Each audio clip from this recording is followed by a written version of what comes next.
We're in a basement talking about autism. I'm a comedian and talking about my relationship with my brother, who is someone who happens to have profound autism. A lot of people have been asking me if, because I'm a comedian, if I'm making fun of my brother. They ask, are you making fun of him? I go, are you making fun of your brother with autism? And the answer is yes. That's my plan all along, to make it big in the biz. Was to do some hate speech in a basement and charge people good money to make them watch me do hate speech and punch down at a vulnerable man. And that's how we're gonna make it. We're gonna get those autism bucks that everybody. That's how you make it in the biz. Autism bucks. Who am I? I am Graham Kay. I am 44 years old. I've never been married. I've never been engaged, and I do not have any children. And sometimes when people find that out, they get sad. They go, oh no, oh no. But here's the hypocrisy about that, is if I was gay, you'd be proud of me. You'd say, look at him go, so brave. Brave, you'd say. You'd be proud of me. Now, I am not gay, but I am living a gay-like lifestyle. I do a lot of things gay men do. I do a lot of gay stuff. I shop for mid-century modern chairs on Facebook Marketplace. I do that a lot. I do that a lot before I go to bed. I have a lot of cute little chairs in my apartment. I have disposable income. I go to restaurants with friends midweek, no problem. Drop of a hat, we're free. We do it. I just went to Rome with a friend on a whim. That's pretty gay. I do a lot of gay stuff, except for the big one. Except for the one they really want you to do to get in the club. The point of that is I have no children. I would like kids. I do think it's too late for me. I'm already too tired. I'm so tired. All day, every day, I'm exhausted. Right now, I'm exhausted. And I'll tell you what, audience, I have not had a long day. Nope, I woke up, I had breakfast, and I came straight here. I came close once to having kids in my 20s. I was madly in love with somebody, and I asked if she would want to have kids with me. And she thought about it for a bit, and she said, look, I can't have kids with you because you have an elevated chance of having a child with autism because of your brother. And that is true. I have a double the chance of having a child with autism than regular because my brother has autism. But here's my argument. First off, my brother is awesome. He's my favorite person in the entire world. It would be great if I had someone like my brother as a child. Also, there is a far greater chance, more likely chance, that we would have a child without autism who is a dumbass. Just a huge dumbass, you know? Just some guy living in my house for 19 years who does his own research and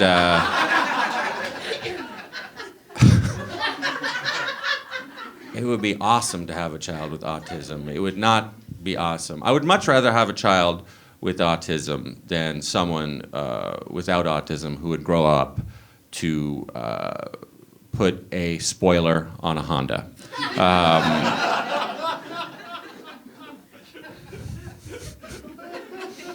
I feel like a lot of pressure to have children. I feel a lot of pressure to have kids. My parents are getting older. They're in their 70s now, and they're good people. They deserve grandchildren. The only issue is, like I said, my only sibling has fairly profound autism, and I'm a comedian. So, snake eyes. What are you gonna do,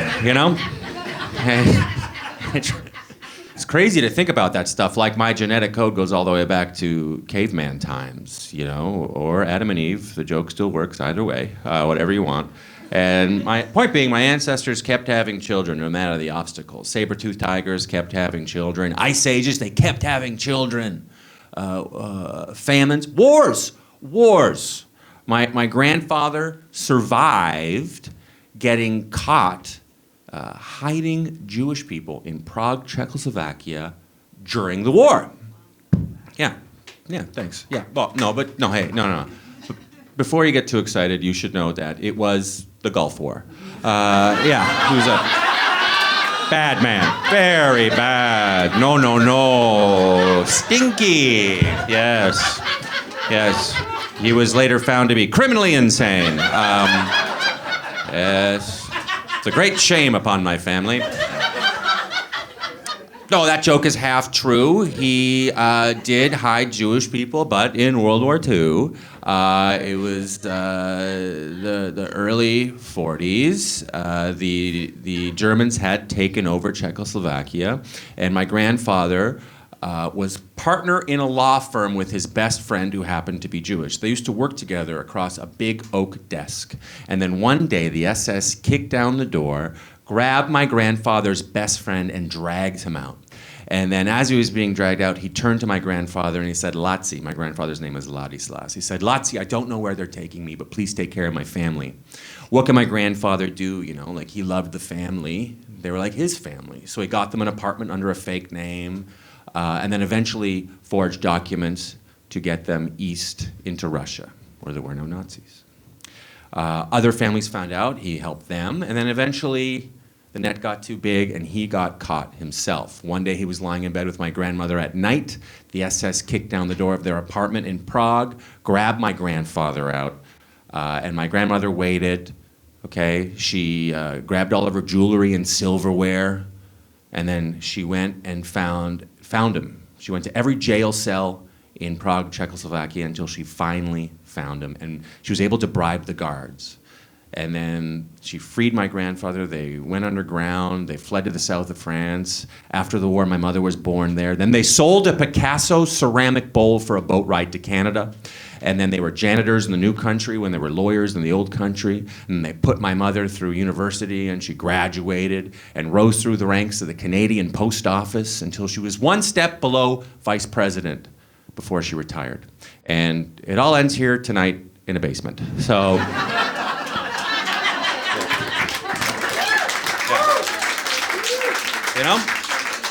Didn't have to run so fast, Grandpa, Could have just chilled in the south of France with your fancy bowl, What is autism? I don't know. There's a saying in the autism community, if you've met one person with autism, you've only met one person with autism. Everyone is very different. One version of autism could be Einstein. He exhibited a lot of those traits. There just was not tests for that back then. Another version of autism could be my friend's adult son, who is in his early 20s. He can't speak, he's never spoken, he's nonverbal. He has to live in a special facility in Sweden because they are from Texas, and all those facilities are full or they are too expensive. My friend's goal, his dream, is to one day hear his son say the words, "I love you," to him. My brother is somewhere in between those two groups. He can speak, he can say, "I love you." He doesn't. But it has nothing to do with autism. It's because he was raised by my father, and my father is a baby boomer man, and that generation of men were not taught about feelings in the 1910s or whenever. that generation of men. They can build a deck with their hands, but they can't hold you with their arms.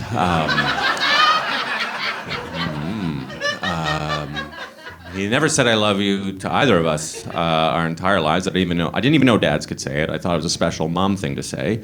Until one day I went to an Italian friend's house and everyone was just making out. So I was like, maybe it's not my brother. But yeah, I used to be able to say my brother has a disability. Times have changed. You know, there is a group of people, high-functioning, atypical thinkers in the autism community. They used to be called Asperger's. These are people who used to say they had Asperger's. These are people who think differently. They think better in a lot of circumstances than a neurotypical person. They're better at a lot of jobs than a neurotypical person. These people can go to college, get married, have kids, have a job. And they do not want to be labeled as having a disability. It could impede them achieving any one of those things I just listed. So I completely empathize with that. Makes perfect sense to me. So that means I can't say my brother has a disability anymore. So we'll say he's got that little thing where if he was left alone for like 6 to 10 days, he'd be dead. And whatever you want to call that, he's got that little thing that's not his fault, that when my parents die, I have to give up my dream of being a professional stand-up comedian in New York and probably move back to Ottawa, Canada to take care of him. So whatever you want to call that, you know? And people go, do you resent him? I don't resent him. I don't know why. I don't know why. I feel fortunate. I guess I just like him. Simple as that. I know a lot of people my age, they hate their siblings. I don't know if you've heard the news, but America is divided. I don't know if you've read or seen anything, but a lot of my friends, they'll go home for the holidays and get in screaming matches about politics. Like my friend doesn't get along with his brother anymore because his brother believes that America will never be great again because there are too many races inside of it now. Yeah, I wish that guy was nonverbal. But you don't get to choose. You don't get to choose. I feel very, very privileged he's my brother. My major problem with my brother, we don't argue about politics. My major problem when I go home for the holidays is he makes me watch back-to-back episodes of the Power Rangers on YouTube. Yeah. I don't know if you guys have revisited the Power Rangers, but it is not held up. Also, side note, he checks to make sure you're not looking at your phone. It's so hard. So hard. Just.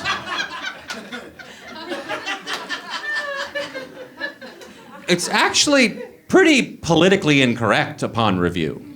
I noticed this. My brother is unencumbered by these thoughts. He's lucky, you know? Now, if you don't know what the Power Rangers is, it is a live-action children's show from the early 90s where 6 teenagers, when it's time to fight monsters, get dressed in different colored costumes. And I noticed that the Black Ranger is black. And the Yellow Ranger is, you guessed it.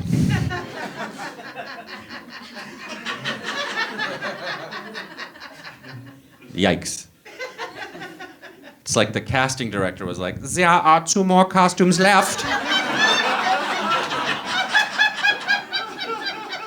Which ones will you both choose? I think you both know. That casting session took place in 1946 Argentina. They casted it early, but they eventually got it made. At this point in the show, you're thinking, I came to see a show about autism, and surprisingly, there's a surprising amount of Nazi stuff. And And you'd be right. I have a history degree, and I got to put it somewhere. So, but yeah, here's the thing. I love my brother. Even if you love your sibling, even if you do get along with your sibling, you probably don't talk to them every single day. I talk to mine every single day. Every single day I talk to him. A few years ago, he got lonely, and I taught him how to FaceTime so he could see me more, because he lives alone. He lives alone in his own apartment, which a lot of people growing up never thought he'd be able to live alone, but he can. We're very fortunate. My parents were able to afford to buy him his own apartment using my inheritance. That is true. I found that out 2 Christmases ago. That was something I would have liked to have known before, but it actually is a present to me as well, because I don't have to worry about his housing later on. So it's a gift to both of us, really.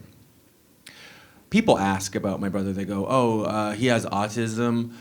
Does he have any superpowers?" People still ask if he has superpowers.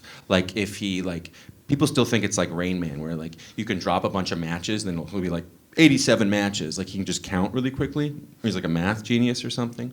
But like I said, it's a wide spectrum. My brother does not have any superpowers, but it doesn't make him any less worthwhile of a human being. He doesn't have counting superpowers. In fact, he can't count. Recently, one of his helpers came over to check in on him. He needs a lot of help, checking in at his apartment, make sure everything's running smoothly. And I got a text from him saying that there was extra empty beer cans, more than normal.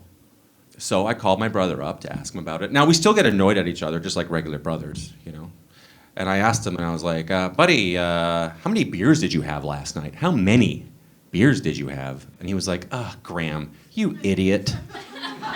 I can't count. Which is a weird sentence to hear, but you're like, oh yeah, I am an idiot. I did know that. Sorry, buddy. My bad. It's just apparently he's just getting hammered on the weekends watching Power Rangers, and that's fine. That's fine. Why wouldn't you? I'm a comedian. I'm a comedian who lives in New York, and I had roommates until 6 years ago.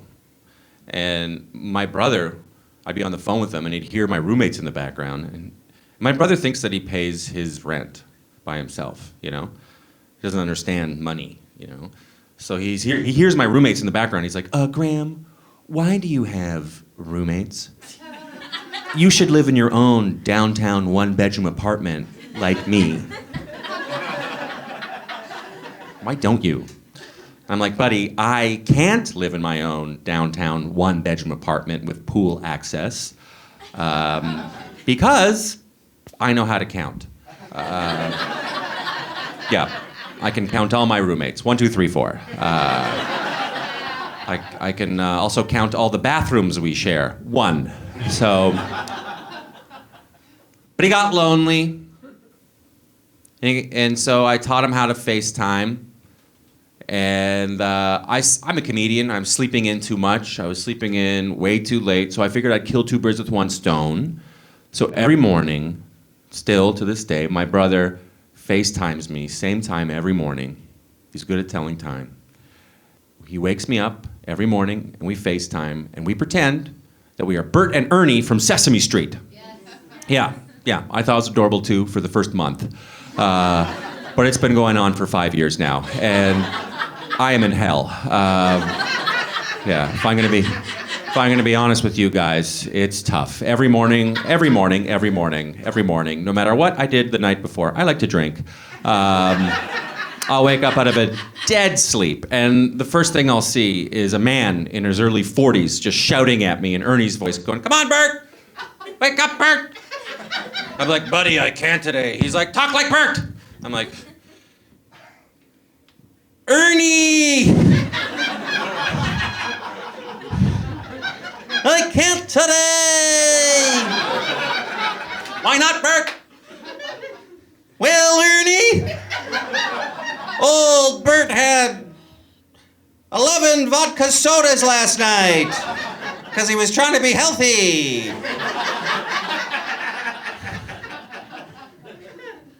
Old Bert ran from the police last night. Sometimes people don't believe that we do that every single morning, and I don't pick up the phone, and I will get a voicemail like this. Hey, Bert, it's Ernie. How you doing? Well, Bert, if you got this message, call back whenever you can. I'm your great old pal, Ernie.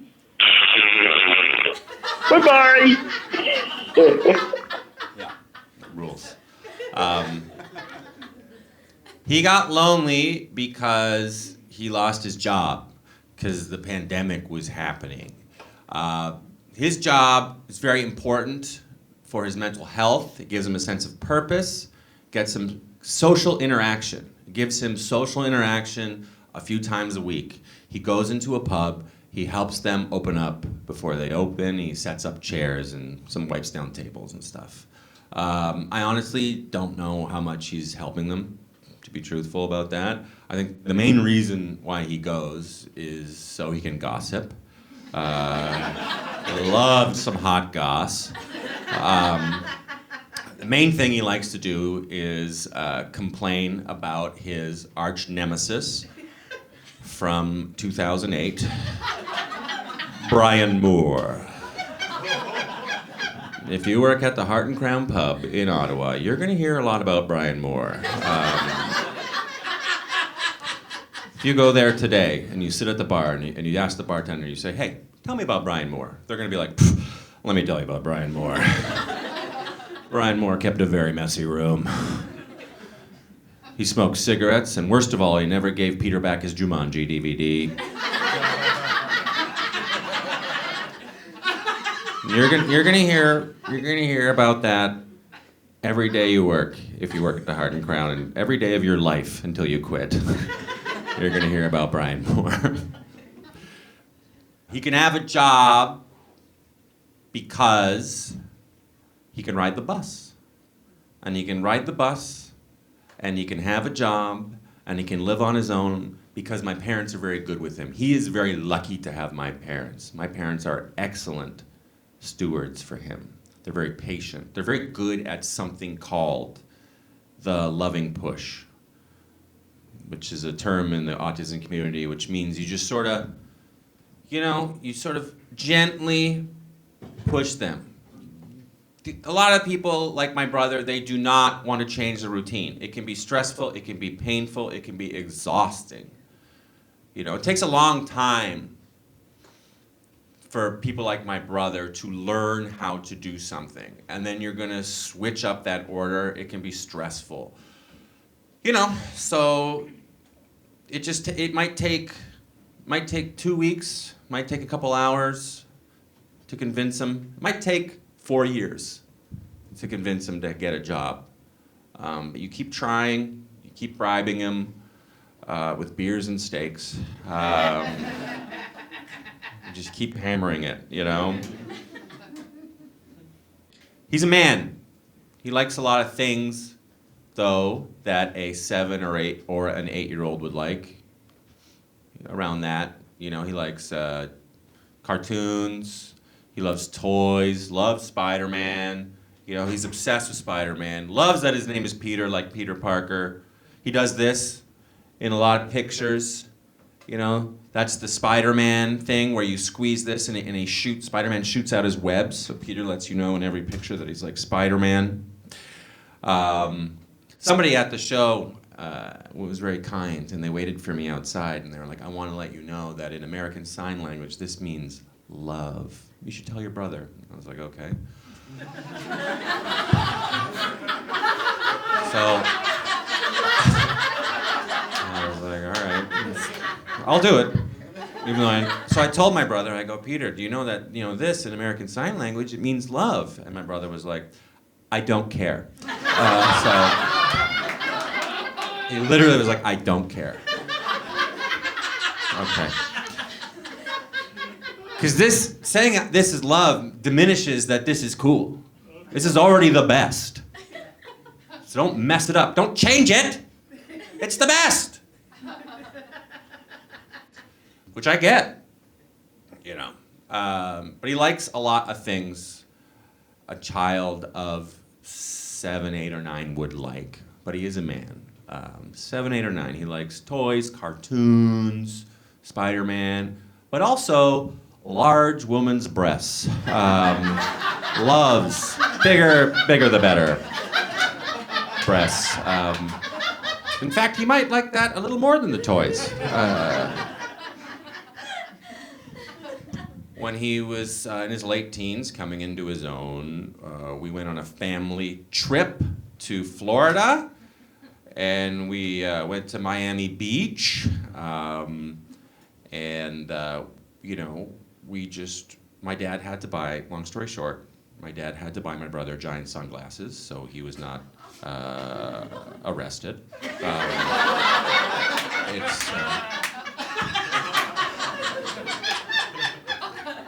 My brother calls breasts hoo-hoos.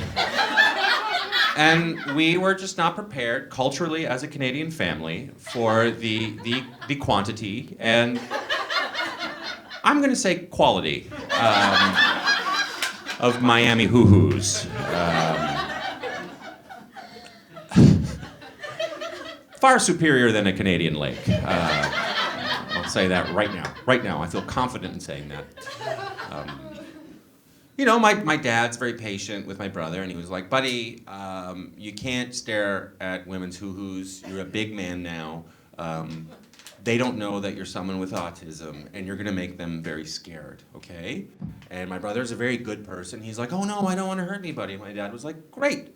So what you do is you see some hoo-hoos over there, you keep your head straight. You have to keep your head, you're gonna wanna turn it, but you gotta hold.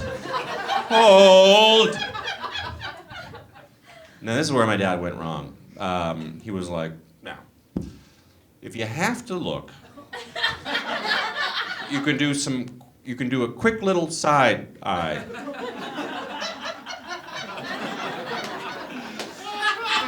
Everybody wins, you know? So my brother was like, got it, okay, yeah. So my brother was like,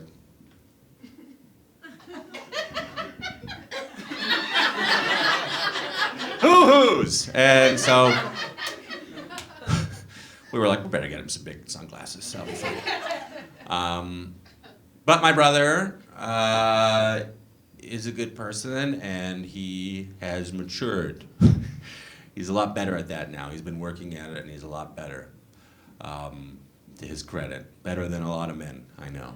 This is a story that I do want you guys to know. It's important. It's about how patient my parents are and how good they are at the loving push, what I was talking about earlier. My brother, he can have a job because he can ride the bus. And why he can ride the bus is because my dad was determined he would have independence after high school. My dad wanted him to have a job.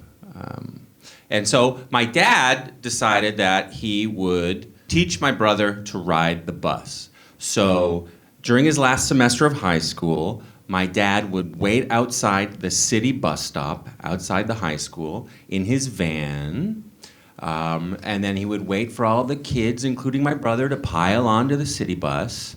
And then my dad, who is a middle-aged man with a mustache and a van with tinted windows, would creepily follow the bus, stopping when it stopped, to make sure my brother didn't get out at the wrong stop. And to the bus driver's credit, he noticed that there was this creep following the bus, starting at the school. And he pulled over, got out of the bus, and walked up to my dad's van, and then hit the window, and was like, what the hell are you doing? And my dad panicked, and he was like, I only want one boy. And then, probably shouldn't have said that, but yeah. My parents, they're very good. They're very good with him. You know, they're loud. My parents are crazy, I'll say that. You know, they're louder, they're taller than your parents, and they are louder, they are taller and louder in public than your parents. I don't know who your parents are, but they are taller and louder in public than your parents. They argue a lot, and I don't know if having my brother and I contributed to that. We were not, both of us together, you know, my brother was tough, I was tough. Brought my ex up to meet my parents. Drove up from New York and to meet the family, and I was like, I told her, I was like, just so you know, my parents are crazy. And she said, that's okay, everyone's parents are crazy. And I was like, we'll see. This is a real argument my parents got into at the dinner table. We were all seated around the dinner table. My mother turned to my father and said, oh, David, before we have dinner, could you go downstairs and get a bottle of wine, please? And he said, sure, no problem. And she said, oh, one more thing. While you're down there, can you also bring up a cardboard box? We're going to need that for later. And he went, sure, no problem. And then he went downstairs. A couple of minutes later, came back upstairs, bottle of wine, and no box. And then my mom was like, oh, David, where's the box? You never listen. You never listen. Where's the box? You never listen. And then he said, oh, you don't shout at me that way, woman. And she went, woman. Guess what, David? You don't own me. I am no man's woman. That's why I never took your last name. No man owns me. And then she stood up and started to cry, and she said, I am not your slave, David. And then he said, oh, stop using tears as a weapon. And then we just ate dinner.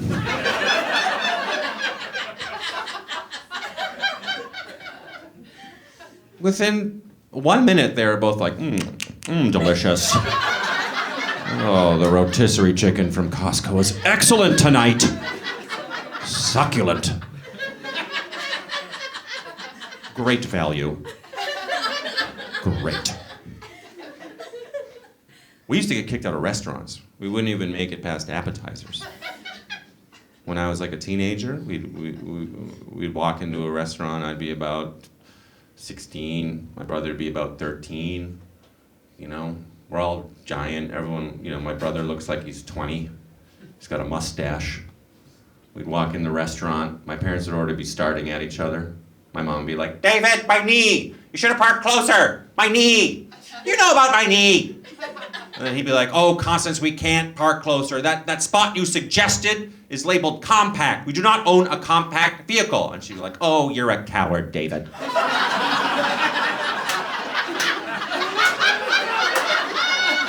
And then he would say, do not emasculate me in public.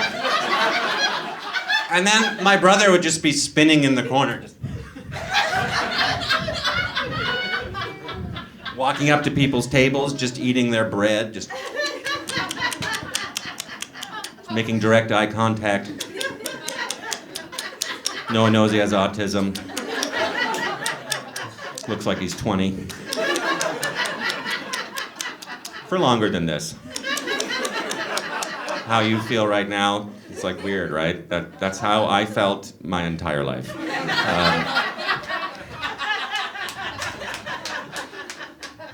So I developed something called obsessive compulsive disorder. It happens to a lot of people in their early teens who grow up in chaotic environments. You know, everything on their outside world is complete chaos. It's very stressful. So you end up creating routine in your head. That is something you can count on happening. Usually it makes no sense. Usually it is centered around numbers.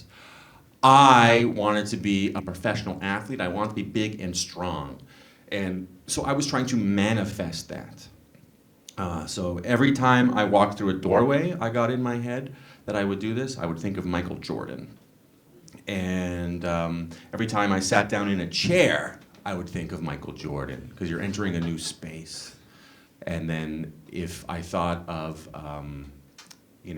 my brain played a trick on me, and I thought of like somebody I did not want to be, like a killer from the news I saw last night, I would have to get up and then sit down and put an image of Michael Jordan in my face again. Now we're tied, and I have to get up and do it again, so it's 2-1, and then on the third time, if I thought of a killer from the news, I'd have to do 2 other groups of 3, because 9 is the perfect 3, of course. I don't have to explain this, you guys understand. And then I would have the bad killer's face in my face, and I'd have to shoot it out. So I go, and I'd shoot it on. I couldn't go straight because it would come back like a laser and go back into my head, obviously. I don't need to explain this. And so I'd shoot it on an angle, like that, so then now you guys get it. Now the killer's in your face right now, just so you guys know. So I'm doing this, and we were at a restaurant. My parents are like, "You shut up," and she's like, "You shut up, David." And my brother's just eating bread, spinning, and I'm sitting down and sitting up, going kink, kink, kink, kink, kink, kink, kink, kink, kink, kink, kink, kink, kink, kink, kink, kink, kink, and then the restaurant manager's like, "You guys gotta go.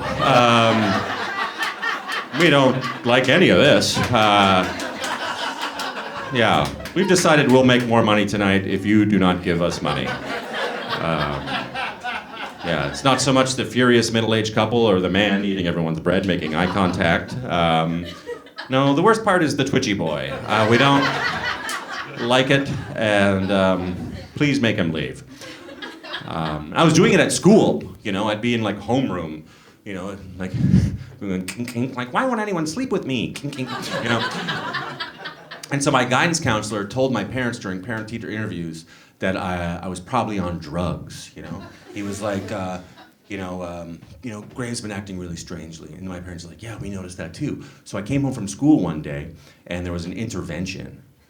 My parents were waiting for me, and they're like, are you on drugs? Been acting strangely. And I'm an insecure 15, 16-year-old, I don't know what OCD is, and I don't know what's happening to me. All I know is I don't want to tell my parents that I have to sit down 3 or 9 times, or I'm afraid that my face is going to change into a killer from the news. So I was like, yes, I'm on drugs. Oh, I love them. I never did a drug in my life at that point in my life. I was like, I can't wait to inject marijuana. I want to ride the snake, baby. And so they panicked, and they sent me to boot camp for the last 2 years of high school.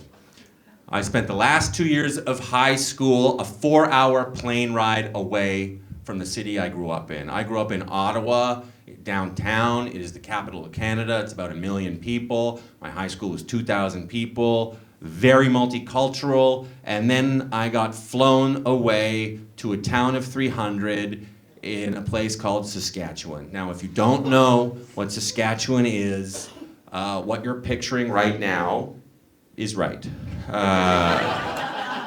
When you hear Saskatchewan, what you're thinking of right now is pretty much exactly correct. And I got there, and one of the kids was like, hey, you're tall, you gotta fight that other guy. And I'd never been in a fight in my life, so I was like, fellas, just so you know, I can't explain why, but if you're gonna punch me, you're gonna have to do it 3 or 9 times. It's very important. So I was there for 2 years. One good thing about it is I stopped clicking and sitting up and down. I stopped exhibiting outwardly obsessive-compulsive disorder. And I always thought that I did it, I worked really hard at it, and that's why it went away. But I'm in therapy now, but I think we all already knew that. And my therapist is like, yeah, it's not because you did that, it's because you got out of the house. That's why you got out of a stressful environment. I think one of the reasons why my parents sent me away, why they panicked, was because I'm the only child without autism. My mom is technically a refugee from World War II. They sacrificed a lot. And I'm the one who can go to university, I'm the one who can get a job. I'm the one who can get married. I'm the one who can even have sex. I can fall in love. You know, my brother has never done any of those things. And, you know, I have done a few of those things. I've been in love. You know, I've graduated from college, and I've totally had sex. Oh yeah, please believe me. Anyone he meets is either coming up or down to his plane of existence, basically, how he thinks. And he has a special needs group he hangs out with. He's been hanging out with for 20 years, a group of people. And everyone asks, like, why doesn't he get a girlfriend from there? Or why doesn't he get friends from there? And the answer is, honestly, my brother has very little patience for people with autism. He's quite bigoted, actually. He's ableist, really. He's like, she talks too slowly. I'm like, all right, we're gonna have to make some concessions. But, you know, it's the way it goes. I'm his only friend. Only true friend. He has friends, but I'm the only one who really gets him. My parents get him as well, but they're his parents, so they nag him too much. So it's all on me. And sometimes I don't pick up. When I didn't pick up earlier and we heard that Bert and Ernie voicemail, it's not because I slept in or I was hungover or something. It's because I had to give myself a break. Because this is a marathon for me. This will be every day for the rest of my life. Unrelenting to the rest of my life. And I need to take a break. I love him, so I feel guilty sometimes. Especially when I know he's lonely and depressed, and I don't pick up, and I don't get a voicemail where it's Bert and Ernie. I get a voicemail like this. Hi, Graham. I tried to call you on the WhatsApp during the weekend and then for this week, but the connection with WhatsApp doesn't seem to be getting through, and I don't even hear any phone ringing noise on the WhatsApp. I don't understand why, but if you want, you could try to call back on the WhatsApp and make sure it works. Your choice. Okay, bye. Yeah. Just turning the knife. It hurts when you hear that. It's like he's not being sarcastic. He really believes that all of WhatsApp is down because there is no way that I wouldn't pick up the phone, which hurts. It's tough. Used to bother me a lot. Like, dealing with him used to bother me. And when I was younger, I was not equipped yet. I was not mature enough. Sometimes I would break. It bothered me that when I was a kid, I couldn't talk to him about life or about girls or teach him about stuff I wanted to teach him about or share stuff. I couldn't share culture, but I had to share. You know what I mean? In a lot of ways, people like me, we're only children who have to share growing up, in some ways. And I resented him for that. One time, I had a 13th birthday party, and my mom said, look, we're gonna rent a pool. It's a big birthday for you. We're gonna make it about you. And you can invite whoever you want. And I was so excited, because I never got attention. It was all my brother, nothing left over for me. They were exhausted. I never got attention growing up. Probably explains why I'm here right now a bit. Just a bit. Who's to say? No way to find out. But I was very excited to finally, I was gonna get a big cake and everything, It was like awesome. And so I invited everybody from school, all the cool kids, a lot of people I didn't really know, I thought that I wanted them to be my friends, and we had a big pool party, it was going great. And then my brother, he pooped the pool. Yeah, and it was a wave pool, so, Oh yeah. Oh yeah. We lost a lot of good men that day. Absolute bedlam. Just kept coming, and there was no way to escape it. But point being is, a bunch of kids surrounded my brother. My brother was about 10. He probably looked like he was 12. And they didn't understand why a 12-year-old would poop the pool. They started teasing him, splashing water at him, swearing at him, calling him a loser.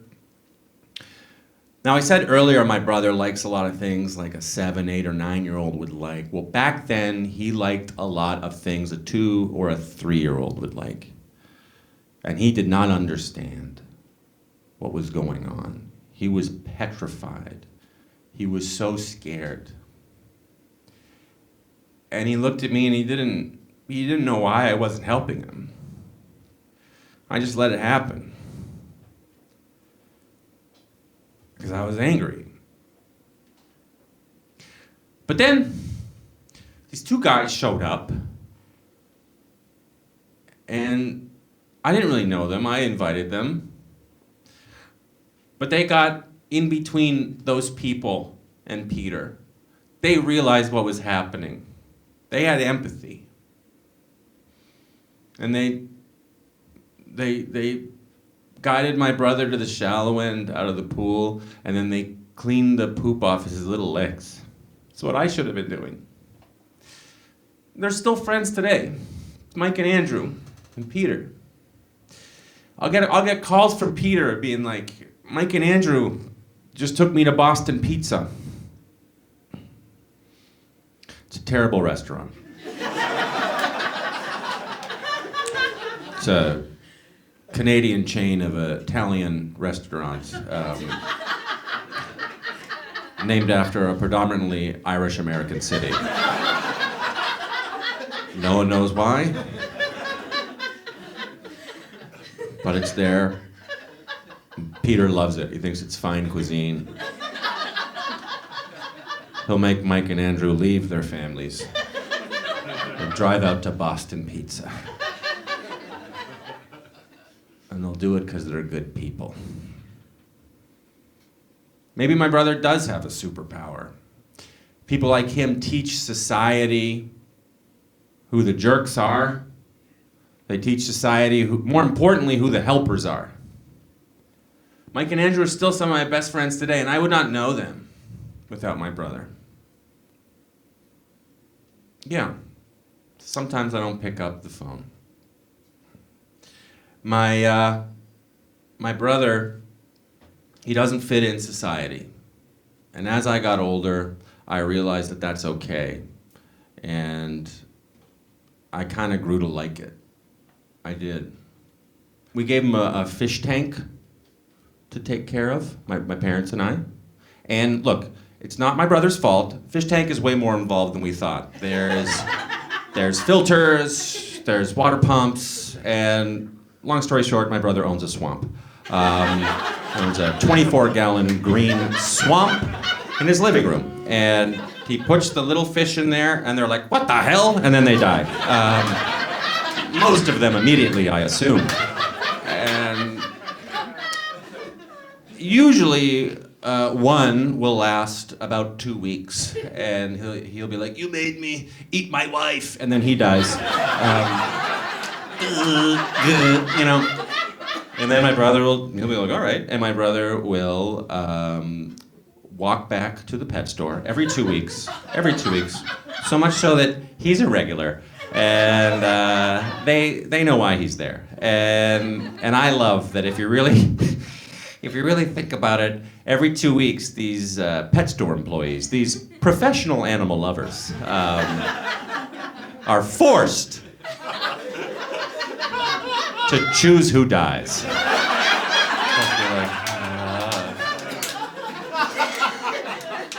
Sorry, Gil. The angel of death is here. Godspeed. No, he doesn't wear a cloak and sickle. He wears a tucked-in Spider-Man t-shirt. But he is equally as ruthless. He kills with impunity. My brother's made me a better person. He's made me more patient. He's made me accept that it's okay he doesn't fit in.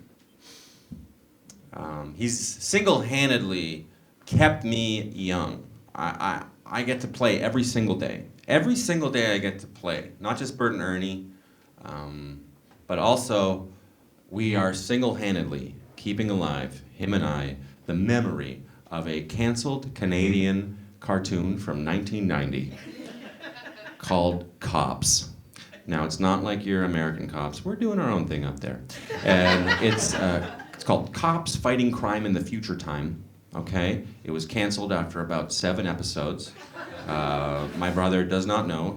They're on YouTube, so he thinks it's still on. And if you go on YouTube and you search Cops cartoon, you're going to see hundreds of thousands of views. And I promise you, each and every one is from my brother.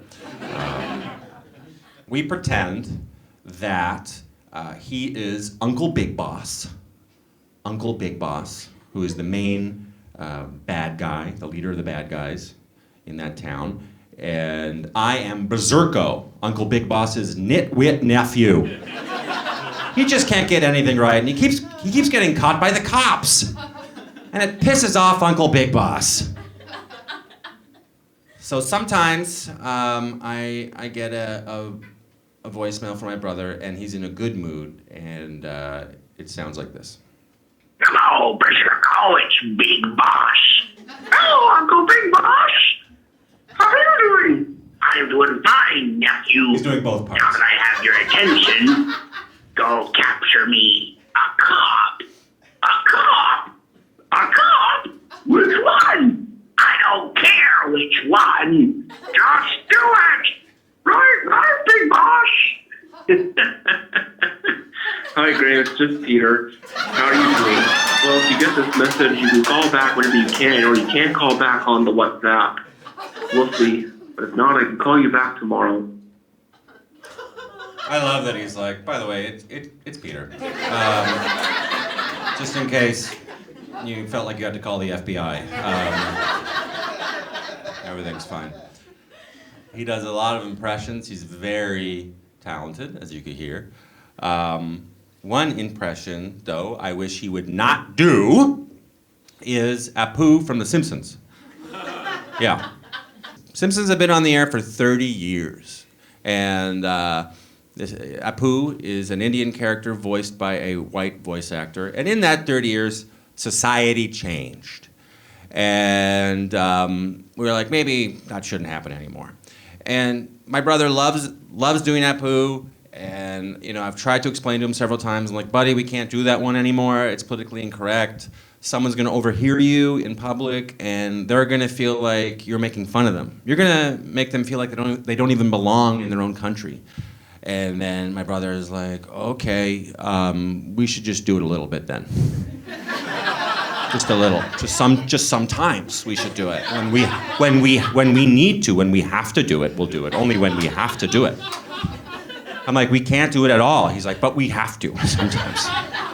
And here's the thing, he's right. He does have to do it because it is part of his stimming. A lot of people with autism, they do something called stimming. A lot of people with autism, they have sensory issues because their aperture is opened wider than a lot of neurotypical people. More light gets in, more sound gets in, and it can be quite painful, physically painful for them. So they try and distract themselves from the physical pain they are experiencing by doing stimming. It can exhibit itself in a lot of different ways. My brother goes like this a lot. He'll shake his hands, focus on that. He'll go like this a lot. And one thing he does to stim is Apu. It's his best impression. He's been doing it 30 years. And he just goes into it. And sometimes we'll be at a grocery store. That's a place that traditionally has a lot of loud noises, bad lighting. And my brother will need to stim. He'll start doing Apu, and I can't stop him. He's 260 pounds. He'll start tearing stuff off the shelves. And then people don't know he has autism, so they might call the police. And then God knows what. So I just have to stand there and let him commit a hate crime. Stand idly by. And And the worst part is sometimes he makes me be Apu's brother, Sanjay. And the even worse part about all that is I am so good at it. Oh boy, I've been doing it for 30 years. It's my deep, dark secret. I'm the best. And so some people will see us, and they'll see us at the grocery store, and they'll be like, look at those two awful whites. And here's the thing. 99% of the time, they would be correct. We would be two racist guys. But my brother does not fit into society, doesn't fit in the box. And even though we are doing a racist thing, it doesn't mean that he's a bad person, because he doesn't fit in. He's still a good person. It's actually medical what we're doing. Medically speaking, we have to be doing Apu right now. That's something I couldn't have dealt with when I was younger. You just have to understand that kind of thing. You know? And I look for it too. I try and make sure I don't do it to other people. I try not to judge loud children on planes, you know, adults. I look for it too much. Too much I look for it. An example of this is about 10 years ago, I was dating a woman in East Brooklyn, and she had a 3-year-old, wasn't speaking yet. He was just mumbling. He was like, I was like, oh no. Because I know that not being able to speak after the age of 2 can be an early warning sign of autism. I also know that in some cases, early diagnosis in some cases can be helpful. So it took me a while to build up the courage because it was a new relationship. But I finally did sit her down and I was like, it's gonna be okay, but just so you know, you should know, your son's not speaking yet, so I think he has autism. And she was like,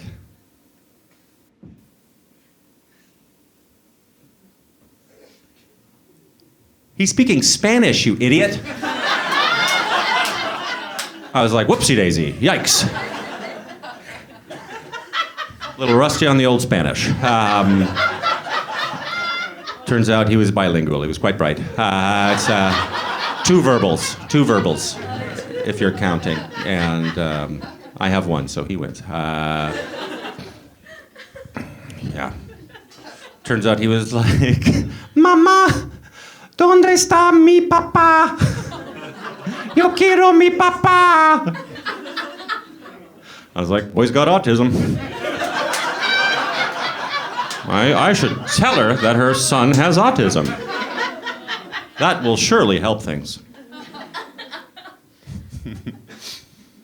I would say, as an adult, I've never resented my brother. There is one time as an adult that I did wish, though, that he was neurotypical, truthfully, if I'm going to be honest with you guys. And that was the time that I went to jail. Yeah. You guys didn't know you were coming to see Comedy's Bad Boy tonight. But yeah. I went to jail, okay? I didn't go to prison, okay? I went to jail. Those are two different things. And I learned that in jail. You're thinking of prison. I didn't go to prison. I went to jail. You're thinking of prison, okay? Jail is where they send you if you're like, I don't know, too fun to be outdoors that night. You rock a little too hard for society. And the authorities are like, we can't let anyone be so fun in public. We're gonna give them a special room with 20 other cool guys for tonight. I got caught peeing outside in Brooklyn 12 years ago. Too many vodka sodas. And I went in between two SUVs and I forgot that I am 6'4", so everyone just saw my head. And I got arrested. And when you get arrested in Brooklyn, it is not like the movies. You do not get to make a phone call. What happens is they take away your cell phone, and then they ask you from memory to tell them a phone number. And I was like, buddy, you just took all the numbers. The idea being that they call that number, and then that person they call will come get you out that very night, because it's just a misdemeanor. So the only number I could remember is my childhood phone number back in Canada. So they called that number, and I guess my parents were out walking the dog, and my brother picked up.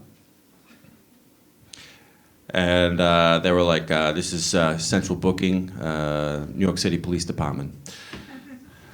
Do you know Graham Kay? And my brother was like, no.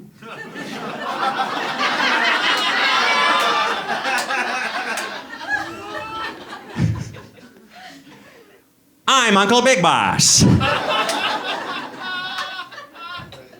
You tell my nitwit nephew not to ever be captured by the cops. And then I was just in jail for 3 days. 2 nights, 3 days.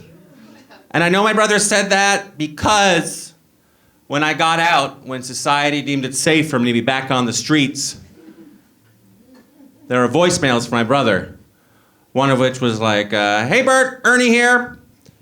A man from Central Park called. In New York City. That's where they filmed Home Alone 2. Okay, bye. I was like, you screwed me, Ernie. It bothered me. Bothered me for a long time. And then I realized that he's the only one who called. He's the only one who left voicemails. He left 3 voicemails, 1 for each day. He's always going to be there. He does have a superpower. He's given me friends. And he's going to be in my life for the rest of my life. So I don't have to worry about whether or not I'm going to have a kid and die alone, because I'm not going to die alone, because it'll always be Pete and me. Thank you.